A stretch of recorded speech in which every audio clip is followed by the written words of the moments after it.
Okay. I'm Ronnie Rocha. I'm fourth year CS major at the University of Texas at Austin, and I'm here with Cornelius. Go ahead and if you can tell me what school you're from.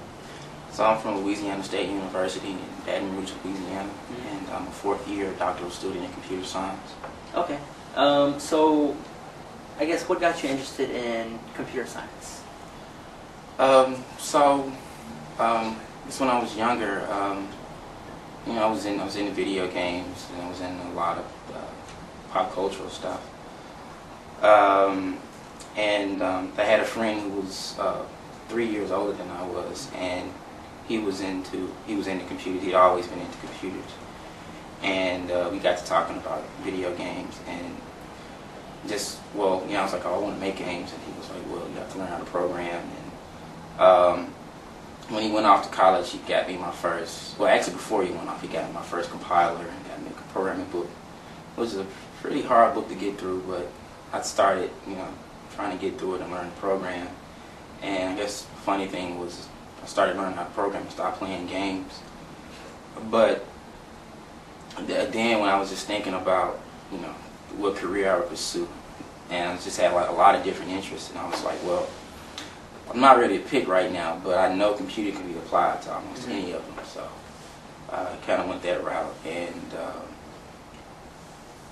about the time it came to choose a major and choose college. I had a choice between computer science and computer engineering, and was just trying to kind of feel out based on my interests or whatever. And I really thought, I was like, I'm not that interested in hardware. I think I'm probably more interested in software and programming. So I went into CS, and actually ended up at Jackson State. Just chose to stay there. I was on my way to Mississippi State as an undergrad, and I got a full ride to Jackson State. Got there, fell in love with the people, just started getting opportunities, and it's kind of where I am today. Okay. I like that how it started in high school. You even started teaching yourself, so it shows the motivation. Starting off in video games and opening your horizon to all these different options. As now in grad school, are you still specializing in video games, or have you chosen a different? So once I got to college, spent a little time. It was an art and design and computer science double major, and I dropped the design because I just kind of wanted to go ahead and not finalize the undergrad experience, but I still kind of wanted to get trained in both disciplines. And basically, I just kept going down the further down the advanced studies track with computer science. And so I had more of an interest initially in computer graphics, not necessarily video games. I mean, that was still kind of an interest, but I hadn't been playing, so it was kind of like it was a little remote. But I was kind of looking at computer graphics and just thinking about what I knew about the field. And a lot of it was probably incorrect, some assumptions that I made.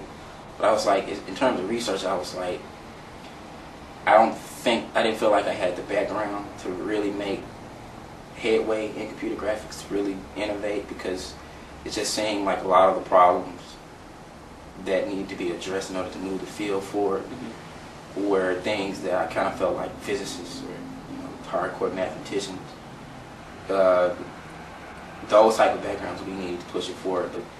But I became aware of visualization, which in a lot of ways I thought was a pretty good fit, because it was applying computer graphics, but it was about gaining insight, about understanding, getting information from data, whether it's simulated, whether it's data that's been collected, from sensors or something.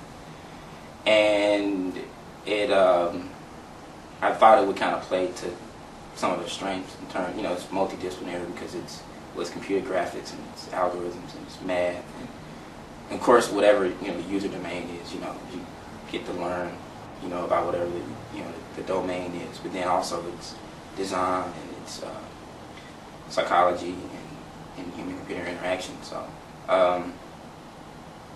and kind of started, becoming more familiar with that particular field, and then and so that's kind of where I am today. And then also, more specifically in Mexico, I had been looking at distributed visualization because I learned about distributed computing. I learned about grid computing, and that was about 4 or 5 years ago. So that was at a time where the buzz was really building. Yeah. And it looked like a nice lane that not a lot of people had been in or whatever. So part of a nice niche. What kind of recent projects do you have now, or do you have going, or at least are you looking into? So I guess the most recent thing that I've done is we gave a demonstration at Supercomputing. Oh, okay.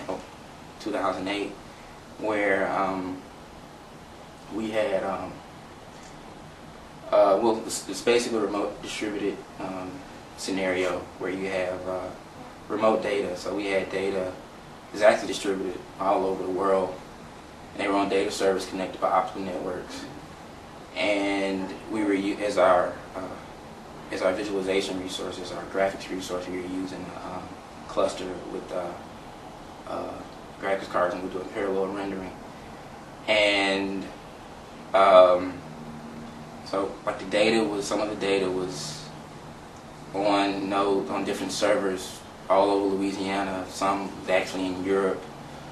The cluster was on campus in Baton Rouge, and the users were actually on the floor, on the display floor in Austin. And actually the part I was actually working on was the interaction part, where so the users in Austin are actually driving the visualization in Baton Rouge remotely, and I wrote the code that basically gave them that control or whatever. Wow, that's really interesting. So there's all this information all over the U.S. and you're bringing it all together. Right. That's really interesting. Okay. I guess one last question.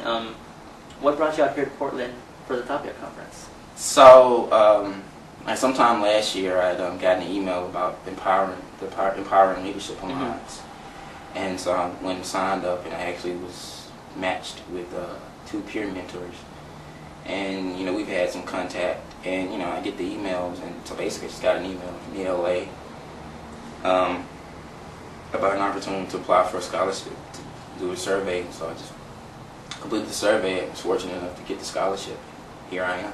And how you found it? Is it beneficial? What do you think of it? I think so. I've enjoyed it. Kind of pretty tired, kind of doing the grad student all night and the travel and all of that. But I've enjoyed it a lot. I've even it's just been basically one full day now. But gotten to meet really cool people doing interesting research, and just going through the whole exercise of asking them about their research and telling them about my research.